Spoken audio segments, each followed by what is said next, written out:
Now at 5, the clock is ticking as record-breaking early voting comes to an end. We're in line with you to see what's really getting you to the polls. Political ads?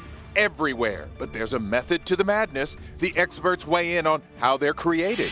Calling Oscar Mayer, the great debate they've stirred up over hot dogs. It's even led to a hotline. The news starts now.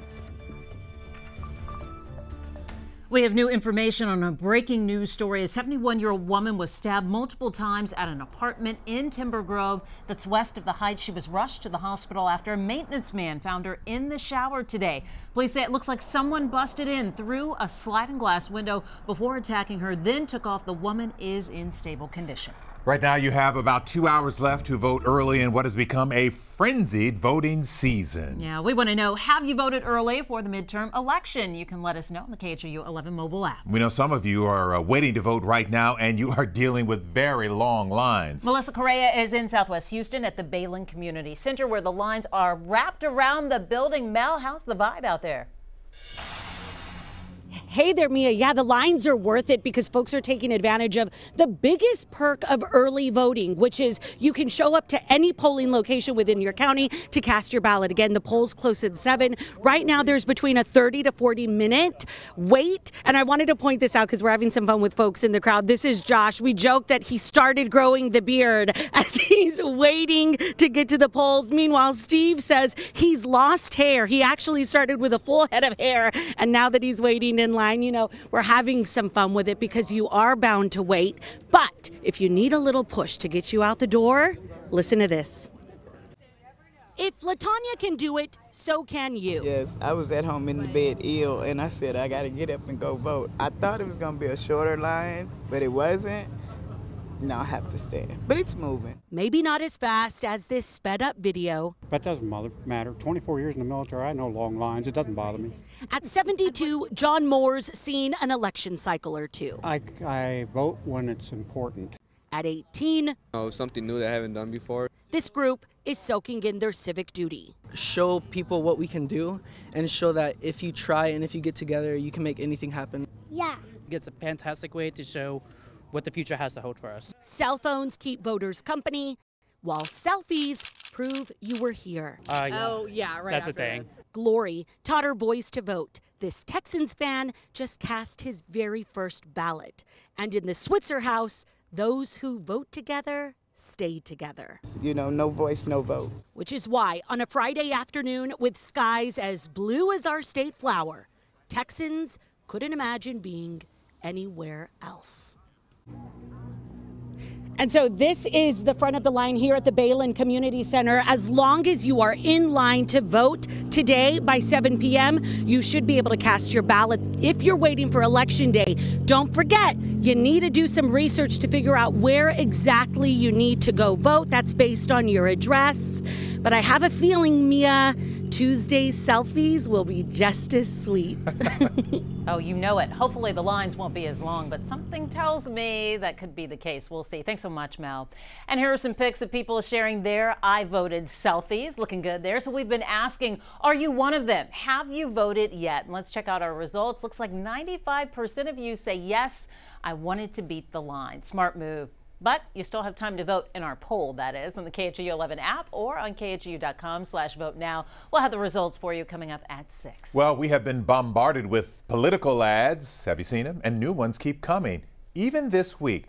Why is that? The short answer is they seem to work. Millions of dollars have been spent on these ads, but who actually comes up with this stuff? Rekha Mudaraj went to find out. With November 6th right around the corner, many voters want political ads to taper off, die down, maybe even stop. Not yet. We're in the part of the election cycle where candidates are beginning to make their closing arguments. Jessica Colon, a Republican strategist, has written dozens of ads for past campaigns. Television is still king. People still watch the news. And that is where a lot of money is being spent to make sure that candidates get enough voter eyeballs on their messages. Between TV and social media, locally and nationwide, we've seen the usual onslaught of attack ads. to discriminate against people with pre-existing conditions. A complete government takeover of our health care with no plan to pay for it. Although folks in the biz prefer the word contrast. Contrast ads are very important when it comes to deciding and showing the differentiators between you and your opponent. And candidates spend a lot of time looking at how they are different from their opponent and how they're going to explain that in a very short soundbite. But it's not all mudslinging. If you're gonna date one of my daughters, respect and a healthy appreciation for the Second Amendment, sir. Candidates across the country are also showing a softer side. Texas will rebuild, Houston will rebuild. Cruz and O'Rourke endearing themselves to the voting public. We've been in Houston, we've been in Dallas. So who's behind the ads this election season? Well, I reached out to both Lizzie Fletcher and John Culberson's campaigns. They're in that heated race for Texas's 7th congressional district. Both campaigns declined to discuss their advertising strategies or reveal the people behind them. But Bob Stein says you can count on the political advertising companies used by candidates to be highly strategic about everything that airs. When these ads are written, they are tested. First they're tested on surveys, then they're focus groups, then they're rerun, and they're tested markets. They're just as carefully managed and crafted as any TV radio agency for Pepsi-Cola or for Pepsodent toothpaste. At this point, Stein says the best they can do is get voters who are apathetic about the midterms to the polls. But with so many tight races, it could mean all the difference.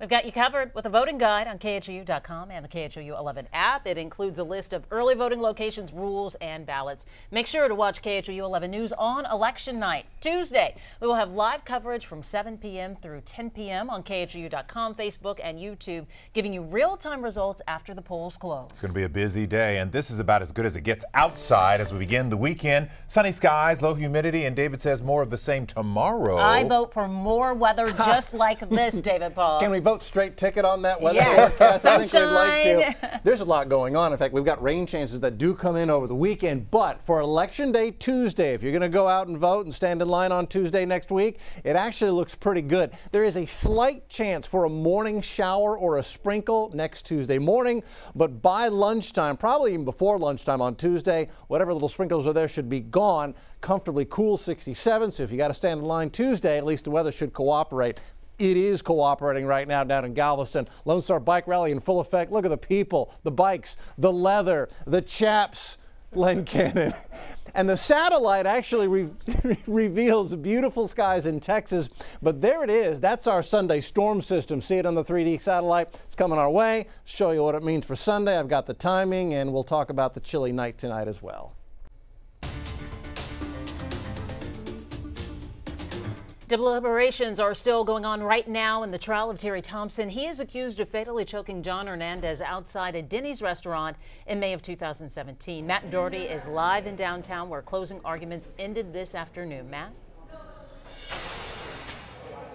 Jurors have been deliberating for more than 4 hours now. The first trial resulted in a hung jury. Now, prosecutors claim Thompson held Hernandez in a chokehold for too long, knowing it would cause him serious bodily injury or death. Now, the video of the incident shows Thompson's wife, a Harris County Sheriff's deputy at the time, at her husband's side while all this was happening. But Thompson's lawyers claim their client was provoked by Hernandez, who was reportedly intoxicated. He's the one who is on top of him as he sees the hand moving. He's the one, as he is getting the life out of John Hernandez, feels him go limp.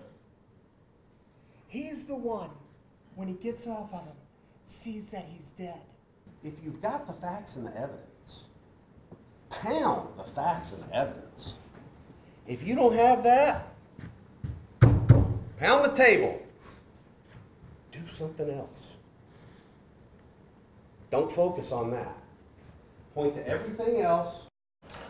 Harris County Sheriff Ed Gonzalez met with the family of John Hernandez this afternoon after closing arguments. Harris County District Attorney Kim Mogg also showed up today and said she has faith in the jury. Now, if convicted, Thompson could face the rest of his life in prison. We're going to hang out here a little bit longer while that jury continues to deliberate. We are on a verdict watch tonight. Back to you. All right, thanks so much. And as Matt mentioned, we're going to be sure to stay on top of developments in this trial. Check for updates on the KHOU 11 mobile app and on KHOU.com. There's an